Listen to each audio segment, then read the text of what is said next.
इस वीडियो में बात करते हैं कि हम किस तरीके से टेक्स्ट बॉक्स को यूज़ कर सकते हैं और किस किस चीज़ के लिए हम यूज़ कर सकते हैं। दूसरी बात ये है कि हम इसमें टाइम एंड डेट को भी इंसर्ट करना सीखेंगे, किस तरीके से हम इसमें इंसर्ट कर सकते हैं। और तीसरी बात ये है, इसमें हम वर्ड आर्ट को किस तरीके से जो है इंसर्ट कर सकते हैं। तो आइए देखते हैं कि ये क्या है और किस तरीके से हम इसको इंसर्ट कर सकते हैं। आपने इंसर्ट पे आना है, यहीं पर लिखा है टेक्स्ट बॉक्स, वर्ड आर्ट और टाइम एंड डेट। अब टेक्स्ट बॉक्स को हमने यहीं पर शेप्स में भी डिस्कस किया था कि किस तरीके से, लेकिन यहाँ पर थोड़ा सा डिफरेंट भी है। मिसाल के तौर पर अगर मैं चाहता हूँ, मैं थोड़ा सा टेक्स्ट लिख देता हूँ ताकि आपको ये समझ। अमूमन जो है नोट्स वगैरह में यहीं पर कुछ कैप्शन दिया होता है कुछ शेप्स की मदद से।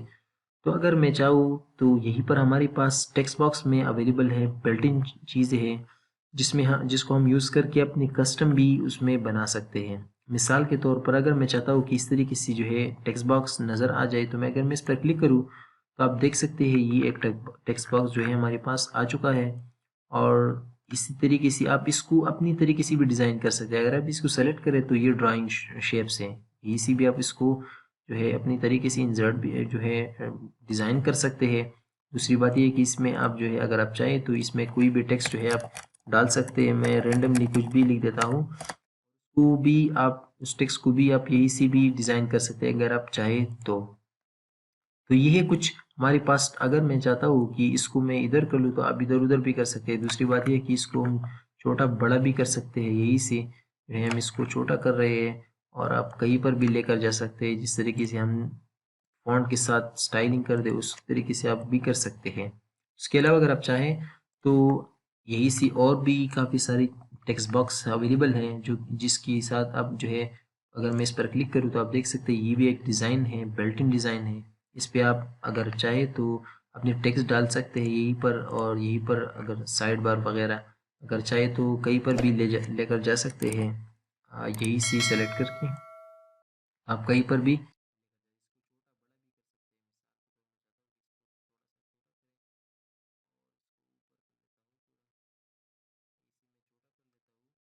तो अगर आप चाहे तो इसको छोटा बड़ा भी कर सकते हैं, लेकिन यहाँ पर थोड़ा सा कंटेंट का मसला आ रहा है, लेकिन बाकी सही है। तो इस तरीके से आप अपनी तरीके से इसको ऑर्गेनाइज भी कर सकते हैं अगर आप चाहे। और अगर आप चाहते हैं कि मुझे अपना खुद का जो है टेक्स्ट बॉक्स चाहिए, तो आपने यहीं पर आना है, बिल्ट इन में नहीं चूज़ करना। तो आप यहाँ पर लिखा है ड्रॉ टेक्स्ट बॉक्स, अगर मैं इस पर क्लिक करूँ तो मैं खुद से भी कोई भी जितना भी साइज़ मुझे चाहिए, कोई जिस तरह का भी शेप, मिसाल के तौर पर मैं इतना जो है मैंने ड्रॉ कर दिया है। अब इसको मैं खुद से डिज़ाइन भी दे सकता हूँ। इस तरीके से हमने शेप्स को दिया था, तो इस तरीके से जो है यहीं पर और मैं चाहता हूँ कि मैं यहीं पर टेक्स्ट भी लिखूँ, तो आप यहीं पर जो है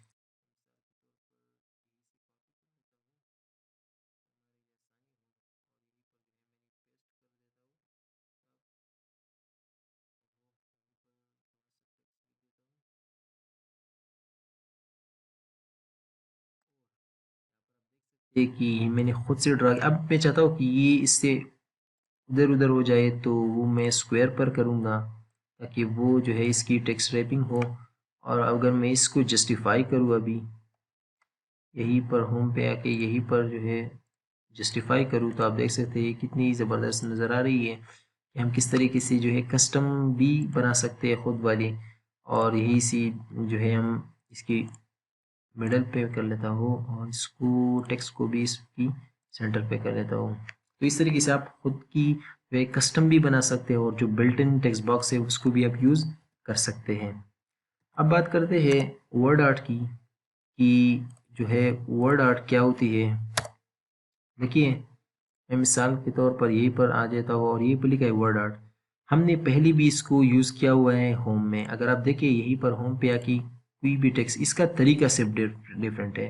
पहले हम यहीं पर टेक्स्ट लिखते थे, फिर यही सी जो है उस पर ये डिज़ाइन अप्लाई करते थे।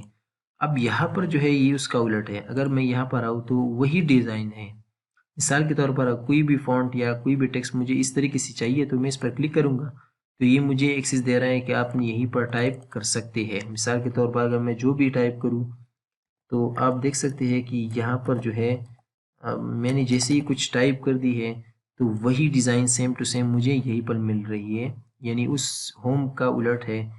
पहले यहाँ पर डिज़ाइन दिया हुआ है, हम टेक्स्ट डालते हैं और वहाँ पर हम पहले टेक्स्ट लिखते थे, फिर उस पर डिज़ाइन अप्लाई करते थे। ये हम पहले भी कर चुके हैं बार।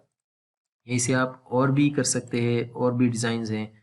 और अगर आप चाहें फिर उसमें चेंजेस करना चाहें तो उसको आप सेलेक्ट करें ड्राइंग शेप्स में, और यही से जो है उसके डिज़ाइन भी चेंज करवा सकते हैं।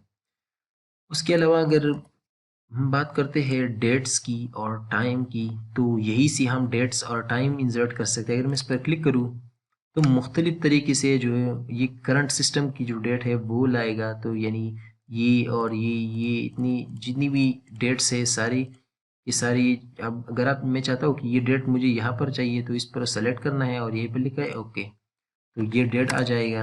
अगर मुझे टाइम चाहिए तो जो है मैं यही से इंसर्ट पे क्लिक करके मुझे कौन सा टाइम चाहिए, किस तरीके का, इस तरीके का फॉर्मेट का टाइम चाहिए तो मुझे इसको सेलेक्ट करना है, ओके करना है, तो यहीं पर जो है हमारा टाइम जो है वो आ जाता है। इसके अलावा अगर मैं बात करूँ मिसाल के तौर पर, अगर मैं यहीं पर आऊँ, कोई भी डेट या टाइम हो, कुछ भी हो, अगर मैं इसको सेलेक्ट करूँ इंसर्ट करने से पहले, यहाँ पर आप देखिए यहाँ पर लिखा है अपडेट ऑटोमेटिकली।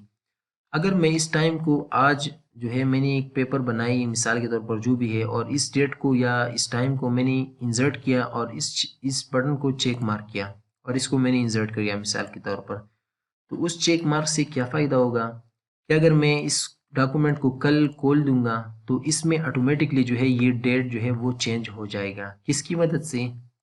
इस चेक मार्क की मदद से ये ऑटोमेटिकली जो है इस डॉक्यूमेंट्स में अपडेट हो जाए, चाहे वो डेट हो या टाइम हो। तो इसका ये फ़ायदा होता है कि अगर मैं इसको चेक मार्क करूँ और इस डॉक्यूमेंट को ओके करूँ और ये डेट आ जाता है, कोई भी डेट हो, तो डेट हो या टाइम आ जाता है। अगर मैं इसको सेव करूँ और कर मैं इसी सेम डॉक्यूमेंट को खोल दूंगा तो इसकी बजाय जो है 1/7/2021 होगा, क्योंकि ये ऑटोमेटिकली अपडेशन के लिए मैंने तैयार जो है जब इंसर्ट कर रहा था तो यही से जो मैंने इसको चेक मार्क किया था ये हमारे लिए ऑटोमेटिकली अपडेट करता है। तो ये था कुछ जो है टेक्स्ट बॉक्स के हवाले से और वर्ड आर्ट की और